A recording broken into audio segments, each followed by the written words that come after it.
Today, we're going to be going over 3 tips that all short wide receivers need to hear. So the first thing, if you are a undersized wide receiver, more than likely you're going to be playing out of the slot. Now, it is a really, really tough sell for a coach to be able to start a shorter wide receiver if you do not have speed. Now, obviously, there are a lot of things that go into speed that you can do. You can work on your running form. You could do explosive stuff in the gym, like a lot of plyometrics, Olympic lifts. You could train with resistance, running up hills, running up stadium stairs. But on the field, you got to understand how to actually use your speed. And this is a great example from Zay Flowers doing that by running just a simple slot fade route versus a DB who is in kind of this off catch technique coverage. Catch technique is when a DB is maybe sitting about 3 to 5 yards away. And essentially what he's trying to do is he's trying to catch you and get hands. Eventually a wide receiver has to commit to his route. So what he's hoping is that Zay Flowers just tries to run around him so he could get hands and force him to the outside. Now this is dangerous for smaller wide receivers because if they just try to run around, obviously they're undersized, facing a physical guy, facing maybe a bigger guy. In this situation, they're around the same size, but you're facing a linebacker, a strong safety, a nickel who's a little bit bigger and stronger. He's going to knock you off your route. So you got to set yourself up to be able to use your speed, and that's what Zay Flowers does here. So pay attention to what he does with his release. He closes the space so he could get into that foot race position with the DB and be able to take him over the top, being able to use his speed. So rather than just running around him, he closes the distance. And this goes for any specific route. Let's say, for example, he's running a post route, right? You would still run it the exact same way. You would close the space with this DB. You would try to step onto his toes, quote unquote, give him a move, and then you could release to the inside, use your speed to push vertical, flip that DB's hips, break to the post, break to the dig, break to the curl. Same thing if he had to run an out route. You would close the space with this DB, give him a move, and the reason why you want to close space is so you could get skinny, which essentially means running hip to hip with this DB. And if I could run right past his hip and I have good speed and I feel like I'm confident that I'm faster than him, that's what can get you separation. Not only on a fade route, but on a route where even if you have to drop your hips on a comeback, an out route, a corner route, or whatever it might be. So guys, you need to have speed as a slot wide receiver if you want to be successful, but you need to understand how to use your speed versus man-to-man coverage. Close that space and step on his toes, and then even threaten his leverage, give him a move so you can release and get over the top of him to win with your speed.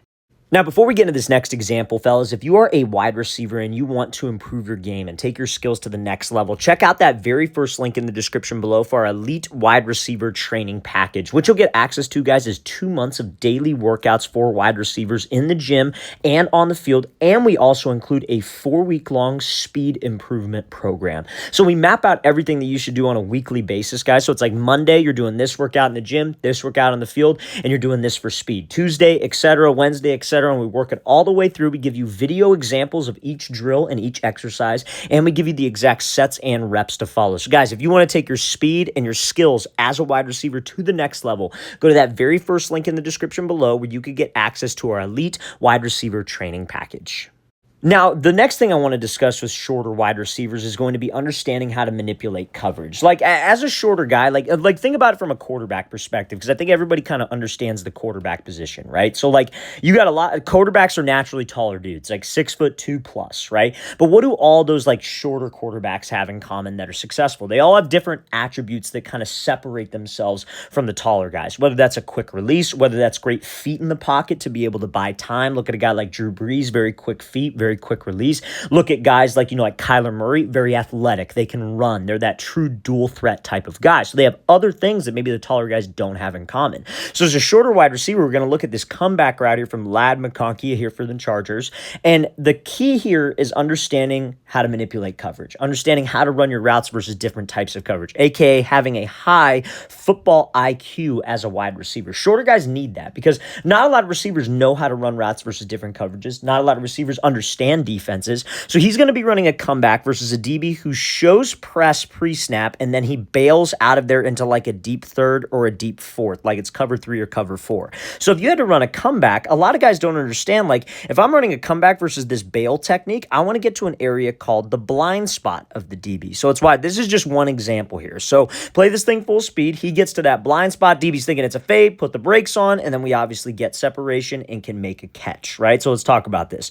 So like anytime that you got a DB who's in zone coverage, even if he's off, like let's say he's like 5 to 7 yards away and he's still playing you like this, if you have to run like a 12 back to 10 comeback, 15 back to 12 comeback, or however deep it is, you can't just like run at his front hip and then put the brakes on, because that allows him to stay, or that allows you to stay into his line of vision. You can't obviously attack his inside hip and inside shoulder, because if you have to run that comeback, you're going to be running right into him. So what we want to do is we want to threaten him with our speed, because again, guys, we have to be able to use our speed, and we want to attack the blind spot of this DB. And when we get to that blind spot, he doesn't know where we're at. He literally cannot see us right here, and he is going off of feel. So if I can use my speed that we discussed in that first example and push vertical, run hard, he's automatically thinking, okay, this guy's trying to run around me. He's trying to take me over the top with some speed. So he starts to overcompensate. We put the brakes on, and then we're able to get in and out of this route. So that's how you can manipulate coverage. That's just one example. Like even if he had to run, like let's say for example, like a post route, you would do it the exact same way. You wouldn't just keep running and then break to the post, right? Because you'd stay in his line of vision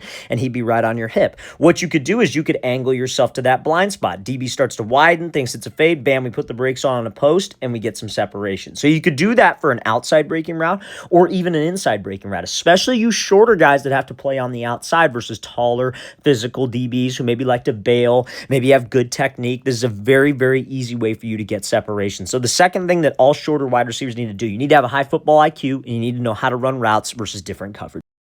Now, all shorter wide receivers, this is an example of Tank Dell running routes in college, and something that's going to help you out a lot and is going to help you stand out amongst competition of guys who are maybe a little bit on the bigger side of things, maybe more like those like possession type receivers, is being explosive at the top of the route. So Tank Dell is going to be running just like a simple stop route right here. That's like a deeper version of a hitch. So we all know what a 5-yard hitch is, where we put the brakes on, balls there. A stop route is like 10 to 12 yards. You're essentially doing the same exact thing. So he comes off the ball here, attacks that DB's leverage, pushes up vertical, puts the brakes on, right? So you see how aggressive he is and how violent he is at the break point. Again, it comes down to using our speed.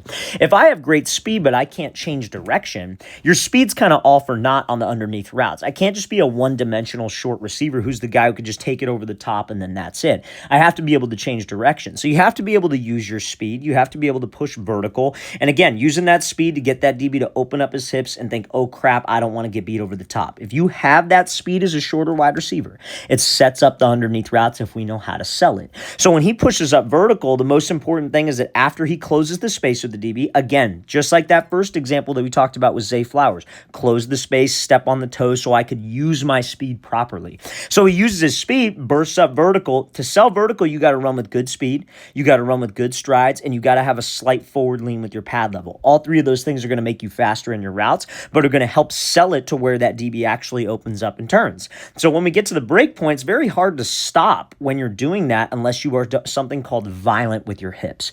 I tell my receivers, pretend like you're playing musical chairs. When you get to your break point, where that's 12 yards, 10 yards, whatever it may be, pretend the music just stopped and you got to sit down. You are trying to drop into a 90-degree position with your base. That's how low you want to be, because when you're at 90, you're not too low to where you're going to get stuck, but you're not too tall to where you're going to take a bunch of extra steps or get stuck at the break point. You drop as quickly as you can and as aggressively as you can to 90 degrees. Think you're trying to shoot your hips into your feet as violently and as aggressively as you can, because that helps us stop. And again, we used our speed to get open, but we used my route running technique and the violent break to be able to create separation. And this is a perfect example here of that from Tank Dell. You watch any shorter wide receiver, they all have that in common.